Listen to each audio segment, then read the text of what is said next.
어머님, 혼자 계시는데 무슨 에어컨을 켜세요? 미쳤어요? 전기세 장난 아니에요? 며느리 서연의 차가운 목소리가 폭염이 기승을 부리는 여름날 아침. 78세 박은숙 할머니의 가슴을 얼어붙게 만들었습니다. 35도를 웃도는 무더위 속에서도 에어컨 한 번 제대로 켜지 못한 채 매일 땀범벅이 되어 손자를 돌보고 집안을 쓸고 닦으며 살아왔는데 단 한 번도 고맙다는 말을 들어본 적이 없었죠. 그저 가족을 위해 헌신했을 뿐인데 그 대가는 상상조차 못했던 것이었습니다. 에어컨을 켰다는 이유로 구박받고 냉장고 문을 오래 열었다고 호통을 들으며 마침내는 식탁에서 폭발해버린 충격적인 사건까지 벌어졌습니다. 도대체 은숙 할머니에게 무슨 일이 있었던 걸까요? 왜 아들 민수는 가만히 보고만 있었을까요? 가족이라는 이름 아래 숨겨진 진실을 끝까지 들어보시기 바랍니다. 할머니의 이름은 박은숙이고 올해 78세입니다. 시골에서 혼자 살고 있었는데 아들 민수가 손자 태윤이를 봐달라며 수원으로 올라오라고 했습니다. 며느리 서연과 둘 다 맞벌이라 아이를 볼 사람이 없다면서 말이죠. 엄마, 저희 정말 힘들어요. 어린이집 보내고 데려올 사람도 없고 맞벌이인데 집안일까지 하려니 정말 죽겠어요. 민수가 전화로 하소연하는 것을 들으니 마음이 아팠습니다. 내 자식이 힘들다는데 어떻게 모른 척할 수 있겠어요. 그래서 짐을 싸서 수원으로 올라갔습니다. 5살 된 손자 태윤이가 할머니! 하고 달려와 안기는 모습을 보니 정말 눈물이 날 뻔했어요. 이 작은 천사를 위해서라면 뭐든 할 수 있을 것 같았거든요. 처음 며칠은 정말 좋았습니다. 서연이 어머님께 정말 한시름 났어요. 라고 말할 때는 가슴이 뿌듯했어요. 내가 이 집에 도움이 되는구나 싶었거든요. 민수도 엄마 고생 많으세요. 라며 어깨도 주물러주고 그랬어요. 하지만 시간이 지날수록 뭔가 이상했습니다. 매일 아침 8시에 일어나서 손자 태윤이 아침밥 차려주고 어린이집에 데려다주고 집에 돌아와서는 빨래하고 청소하고 저녁 준비를 했습니다. 서연은 출근하면서 항상 이렇게 말하더군요. 어머님, 요즘 전기세가 정말 비싸니까 에어컨은 진짜 급할 때만 쓰세요. 전기세 폭탄 맞기 싫거든요. 그러면서 눈을 흘기듯 쳐다보더라고요. 7월 초였는데 벌써 너무 더웠어요. 하지만 에어컨은 켤 수 없으니까 선풍기만 틀고 있었죠. 태윤이를 데려다주고 돌아와서 빨래 널고 바닥 닦고 저녁 준비하고 온몸이 땀으로 범벅이 되어도 참았습니다. 저녁에 아들과 며느리가 돌아오면 고생하셨어요. 인사는 하지만 뭔가 의무적인 느낌이었어요. 그리고 항상 아, 피곤해 죽겠다. 일이 너무 많아서 정말 힘들다. 는 말만 반복하더라고요. 어느 날은 서연이는 이런 말을 했어요. 어머님, 혹시 낮에 집에서 뭐 하세요? 그래서 빨래하고 청소하고 저녁 준비한다고 했더니 아, 그럼 쉬실 시간도 있으시겠네요. 라고 하더라고요. 쉴 시간이요? 손자가 어린이집 간 사이에 잠깐 앉아있는 걸 쉬는 거라고 생각하나 봐요. 78세 노인이 하루 종일 집안일 하는 게 쉬운 거라 생각하는 건지 그때부터 뭔가 서먹해지기 시작했어요. 그래도 참았습니다. 며느리가 고마워하지 않아도 아이 잘 키우면 그게 효도지. 이렇게 스스로를 위로하면서요. 손자를 위해서라면 이 정도는 참을 수 있다고 생각했거든요. 하지만 그게 시작에 불과했다는 걸 그때는 몰랐습니다. 그렇게 며칠이 더 지났습니다. 폭염주의보가 내린 날이었어요. 기상청에서 35도까지 올라간다고 하더라고요. 아침부터 숨이 막힐 정도로 더웠는데 서연은 여전히 에어컨 조심해서 쓰세요. 라며 출근했습니다. 손자를 어린이집에 데려다주고 돌아와서 빨래를 하는데 정말 견딜 수가 없더라고요. 땀이 비 오듯 흘러내리고 어지러워서 쓰러질 것 같았어요. 78세 노인이 이 더위의 선풍기만으로 어떻게 버티라는 건지, 그래서 잠깐만이라도 에어컨을 틀었습니다. 정말 잠깐만요. 빨래 개고 바닥 닦고 너무 더워서 소파에 앉아 있었는데 지쳐서 깜빡 잠이 들었나 봐요. 그런데 갑자기 현관문이 열리는 소리가 들렸어요. 시계를 보니 2시쯤 되었더라고요. 서연이가 어린이집 부모 참여 수업 때문에 일찍 들어온 거였어요. 태훈이 손을 잡고 들어오더니 에어컨이 켜져 있는 걸 보고는 얼굴이 확 굳어지더라고요. 어머님, 미쳤어요? 요즘 전기세가 얼마나 비싼데 혼자 계시는데 에어컨을 트셨어요? 목소리가 차가웠어요. 당황해서. 미안해. 너무 더워서 잠깐. 이라고 말하려고 했는데 서연이가 말을 끊어버리더라고요. 어머님, 진짜 전기세 얼마나 나오는지 아세요? 사람이 많이 있을 때만 틀어야죠. 혼자 계실 때까지 틀면 어떡해요? 그러고는 자기가 온 김에 에어컨을 다시 켜더라고요. 정말 어이가 없었어요. 태윤이가 할머니에게 다가와 할머니, 왜 엄마가 화났어? 라고 물어보는데 서연은 멀리서 할머니가 잘못하셨거든. 이라고 대답하더라고요. 아이 앞에서 그런 말을 하다니 할머니는 아무 말도 못하고 고개만 숙였습니다. 변명하고 싶었지만 입이 떨어지지 않더라고요. 정말 죄인이 된 기분이었어요. 서연은 그 후로도 계속 중얼거렸어요. 진짜 어떻게 이럴 수가 있지? 우리가 돈이 넘쳐나는 줄 아나? 이런 말들을요. 저녁 먹을 때도 분위기가 썰렁했어요. 민수가 엄마, 무슨 일 있었어요? 라고 물어보니까 서연이 어머님이 낮에 에어컨 틀고 주무셨대. 라고 하더라고요. 민수도 엄마, 그러시면 안 되죠. 요즘 전기세가 얼마나 비싼데. 라고 하더라고요. 내 아들이 나한테 그런 말을 하다니 그날 밤 불 꺼진 방 안에서 혼자 눈물을 삼켰습니다. 내가 여기 왜 왔을까? 이게 가족인가? 아니면 내가 식모인가? 이런 생각들이 머릿속을 맴돌더라고요. 에어컨 한번 틀었다고 이렇게 구박받아야 하나요? 78세 노인이 폭염 속에서 집안일 하다가 더워서 잠깐 틀었는데 정말 죄인이 된 기분이었어요. 그날부터 마음속에 작은 균열이 생기기 시작했습니다. 아직은 작은 금 같은 거였지만 그게 점점 커질 거라는 걸 그때는 몰랐어요. 며칠이 더 지났습니다. 그날 일 이후로 서연은 더욱 예민해졌어요. 뭘 해도 트집을 잡더라고요. 빨래 널 때도 그렇게 널면 안 마른다고 하고 청소할 때도 청소를 하신 건지 마신 건지 구석구석 안 보이시나라고 중얼거리고 말이에요. 그런데 정말 참을 수 없는 일이 일어났습니다. 저녁밥을 차리려고 냉장고 문을 열었어요. 반찬이 뭐가 있나 확인하고 있었는데 마침 서연이 퇴근해서 들어왔더라고요. 냉장고 안을 살펴보고 있는데 갑자기 뒤에서 소리가 들렸어요. 어머님, 냉장고를 그렇게 오래 열어두면 전기 나가는 거 아시잖아요. 진짜 왜 그러세요? 깜짝 놀라서 냉장고 문을 확 닫았어요. 그런데 서연은 계속 화를 내더라고요. 어머님 정말 모르세요? 냉장고 안 빨리 확인하고 닫으셔야지. 그렇게 문만 열어둬도 전기 엄청 나간다고요. 저희가 왜 이렇게 쪼들리면서 사는 줄 아세요? 정말 어이가 없었어요. 저녁 뭘 해줄까 하고 냉장고를 잠깐 본 건데 그것도 안 된다는 거예요. 냉장고 문을 언제까지 열어뒀다고 그러는 건지 말이에요. 나는 그냥 저녁 뭘 해줄까 해서. 어머님, 그래도 그렇지. 그렇게 오래 열어두시면 어떡해요? 전기세 누가 내는데요?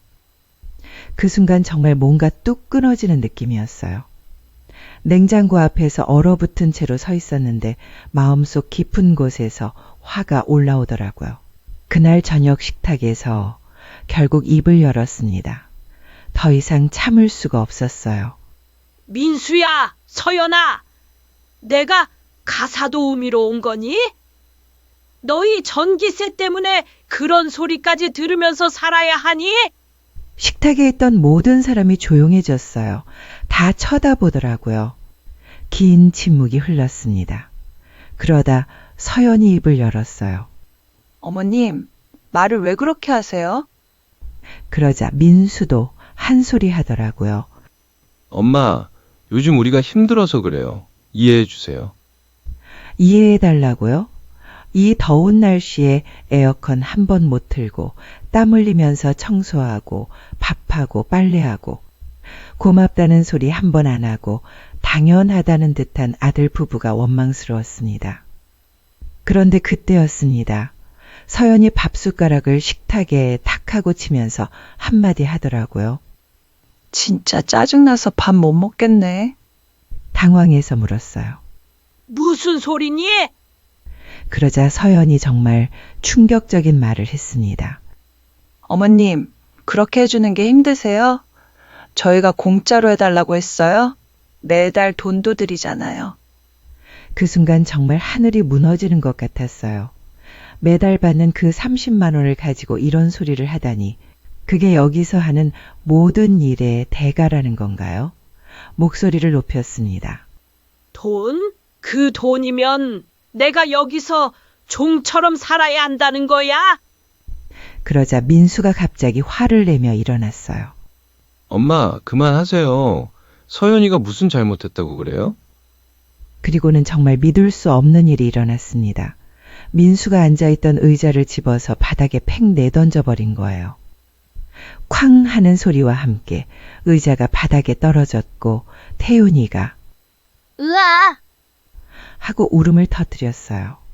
그 순간 정말 무서웠습니다. 내 아들이 내가 낳아서 키운 아들이 나한테 이럴 수가 있나요? 그날 밤은 정말 끔찍했습니다. 의자가 바닥에 떨어지는 소리가 계속 귓가에 맴돌았어요. 태윤이는 한참을 울었고 서연은 아이를 데리고 방으로 들어가 버렸어요. 민수는 의자를 다시 세워놓고는 이렇게 말했어요. 엄마, 죄송해요. 제가 너무 흥분했네요. 하지만 엄마도 서연 입장을 좀 이해해 주세요. 이해해달라고 78세 어미한테 의자를 던지고는 이해해달라고 말이에요. 그 후로 며칠 동안 집안 분위기는 최악이었습니다. 서연은 저와 눈도 마주치지 않았고 민수는 어색한 미소만 지었어요. 그런데 그 스트레스 때문이었을까요? 어느 날 아침 계단에서 발을 헛디뎠어요. 어지러워서 중심을 못 잡았나 봐요. 다행히 크게 다치지는 않았지만 오른쪽 다리를 삐끗해서 걷기가 힘들어졌어요. 민수가 병원에 데려가 주었는데 의사 선생님이 말씀하시길 3일 정도 입원해서 안정을 취하는 게 좋겠다고 하더라고요. 엄마, 입원하세요. 집에서 쉬기도 어려우실 테니까. 민수가 그렇게 말했어요. 그때는 진짜 병원이 집보다 편할 것 같았어요. 병원에 입원하는 동안 정말 조용했습니다. 주변 환자들도 친절하게 해주시고 간호사분들도 잘 챙겨주시고 이런 게 사람 대접받는 기분이구나 싶었어요. 그런데 놀라운 건 아들 부부가 면회를 한 번도 오지 않았다는 거예요. 첫날에만 민수가 잠깐 와서 엄마, 괜찮으시죠? 저희는 태윤이 때문에 바빠서. 라고 하고는 그걸로 끝이었어요. 3일째 되던 날 같은 병실에 입원하신 할머니가 물어보시더라고요. 은숙 씨, 오늘 퇴원하는 날인데 가족들이 안 오네요. 많이 바쁜가 봐. 그저 웃으면서 네, 바빠요. 라고 대답했지만 마음속으로는 정말 서러웠어요. 78세 어미가 병원에 입원해 있는데 안 오는 자식이 어디 있나요? 퇴원하면서 결심했어요. 더 이상 아들 집에 있을 수 없겠다고요. 그래서 짐을 챙겨서 시골집으로 내려갔습니다. 민수는 엄마, 그러지 마세요. 라고 말렸지만 이미 마음을 정했어요. 시골집에 돌아와서도 다리가 아파서 걷기가 불편했어요. 하지만 적어도 여기서는 눈치 볼 일이 없었죠. 에어컨도 마음껏 틀 수 있고 냉장고도 마음껏 열어볼 수 있고 말이에요. 그런데 시골집에 온 지 이틀 후 갑자기 민수한테서 전화가 왔어요. 평소보다 목소리가 급해 보이더라고요. 엄마, 서연이가 교통사고 났어요. 지금 병원에 있는데 태윤이 볼 사람이 없어서 어떡하죠? 그 말을 듣고 정말 기가 막혔어요. 병원에 입원했을 때는 면회 한 번 안 오던 사람들이 자기들이 급하니까 이제 와서 도와달라고 하는 거예요. 서연이 다쳤다니까 걱정이 되긴 했지만 그보다도 이 상황이 너무 어이없었어요. 엄마, 부탁이에요. 다시 올라와서 태윤이만 좀 봐주세요. 서연이가 다리를 다쳐서 한동안 못 움직일 것 같아요. 저는 회사 일 때문에 계속 병원에 있을 수도 없고. 단칼에 거절했습니다. 안 돼. 면회도 한 번 안 온 서연이가 뭐가 이쁘다고 내가 도와줘야 되는데. 엄마, 그게 아니라 정말 급해서요. 그래서 나도 지금 다리도 아파서 절뚝거리는데 무슨 애를 봐. 너희들끼리 알아서 해. 민수는 목소리가 점점 간절해지더라고요. 엄마, 제발이에요. 정말 다른 방법이 없어요. 태윤이를 어린이집에만 맡길 수도 없고, 저는 회사에 가야 하고, 엄마가 아니면 정말 방법이 없어요. 방법이 없다고? 그럼 나한테 전기세 타령하고 의자 던질 때는 방법이 있었어? 내가 병원에 입원했을 때는 왜 방법이 없다고 안 했어? 엄마, 그때는 정말 바빠서. 바빴다고? 78세 어미가 병원에 누워있는데 바빠서 면회 못 온다고?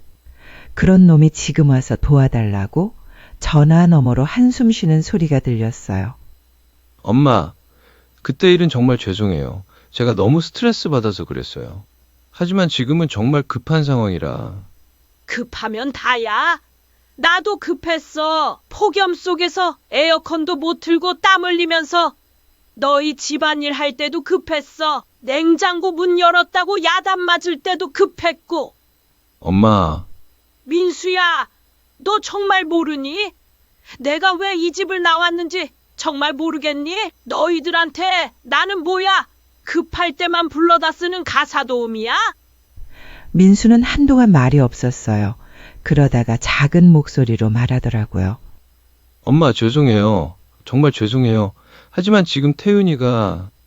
태윤이는 너희 아들이잖아. 너희가 책임져야지. 왜 나한테 떠넘기려고 해? 엄마, 제발 한 번만 도와주세요. 정말 마지막으로. 목소리를 높였습니다. 안 돼. 절대 안 돼. 나도 이제 나 생각하면서 살 거야. 너희들 눈치 보면서 살기는 이제 그만이야. 엄마, 그럼 태윤이는 어떡해요? 그거 내 알 바 아니야. 너희가 낳은 아이니까 너희가 알아서 해. 민수는 계속 사정했어요. 엄마, 제발이에요. 정말 다른 방법이 없어요. 일주일만, 아니 며칠만이라도. 그렇게 민수와의 통화를 끊고 난 후 시골집 거실에 혼자 앉아 있었습니다. 목발을 옆에 세워두고 창밖을 바라보니 해가 서쪽으로 넘어가고 있더라고요. 마음이 복잡했어요. 서연이 다쳤다니까 걱정이 되긴 했지만 그보다도 씁쓸한 마음이 더 컸어요. 정말 급할 때만 찾는 게 가족인가 싶어서요. 그날 밤 민수한테서 문자가 왔어요. 엄마, 오늘 장모님 집에 태윤이 맡겨놨어요. 서연이 수술 때문에 병원에 있어야 해서 엄마가 안 도와주시니까 어쩔 수 없이 부탁드렸어요. 안 도와주니까 서연이 친정어머니한테 부탁한 거네요. 그럼 처음부터 그렇게 하지 왜 전화했을까요? 며칠 후에 또 문자가 왔어요. 엄마, 서연이 수술 잘 끝났어요. 하지만 한동안 재활치료 받아야 할 것 같아요. 태윤이는 장모님이 계속 봐주시기로 했어요. 그렇게 일주일이 지났습니다. 문자로만 간단한 소식을 전해올 뿐 민수한테서 제대로 된 안부 전화는 한 통도 없었어요. 손자도 어떻게 지내는지 서연은 어떤지 궁금하긴 했지만 먼저 연락하고 싶지는 않았어요. 어느 날 오후 집 앞에 택시가 서더니 누군가 내리는 소리가 들렸어요. 창문으로 보니 민수가 태윤이 손을 잡고 오고 있더라고요. 현관문을 열어주니 손자가 할머니! 하고 달려와서 안겼어요. 한 달 만에 보는 건데 많이 야위어진 것 같았어요. 엄마 안녕하세요? 민수가 어색하게 인사했어요. 어쩐 일이야? 그게 장모님이 힘들어 하셔서 그래서 뭐. 엄마한테 와서 사과드리고 다시 한번 부탁드리려고요. 민수는 고개를 숙이더니 말했어요. 엄마, 정말 죄송해요. 그동안 엄마를 너무 당연하게 생각했어요. 에어컨 때문에 전기세 때문에 뭐라고 하고 정말 잘못했어요. 아무 말 없이 손자를 바라봤어요. 이 아이는 아무 잘못이 없는데 말이에요. 엄마 제발 한 번만 봐주세요. 이번에는 정말 잘할게요. 서연도 많이 반성하고 있어요. 반성? 네, 서연이 그러더라고요. 어머님한테 너무 심했다고 미안하다고. 퇴원하면 직접 사과드리러 오겠다고 했어요. 한숨을 쉬었어요. 정말이냐? 민수야, 너 정말 모르겠니? 내가 왜 화가 났는지? 네? 전기세 때문에 화난 게 아니야.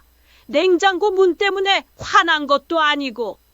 민수는 어리둥절한 표정으로 봤어요. 엄마, 그럼 뭐 때문에? 존중받고 싶었어. 가족으로 대접받고 싶었다고. 엄마, 나도 사람이야. 고맙다는 말 한번 듣고 싶고 힘들다고 하면 괜찮다고 해주는 사람이 있으면 좋겠어. 그런데 너희들은 나를 그냥 부려먹기만 했잖아. 민수 눈에 눈물이 고이더라고요. 엄마, 정말 죄송해요. 정말 죄송해요. 그때 태윤이가 손을 잡으며 말했어요. 할머니! 태윤이가 할머니 좋아해요.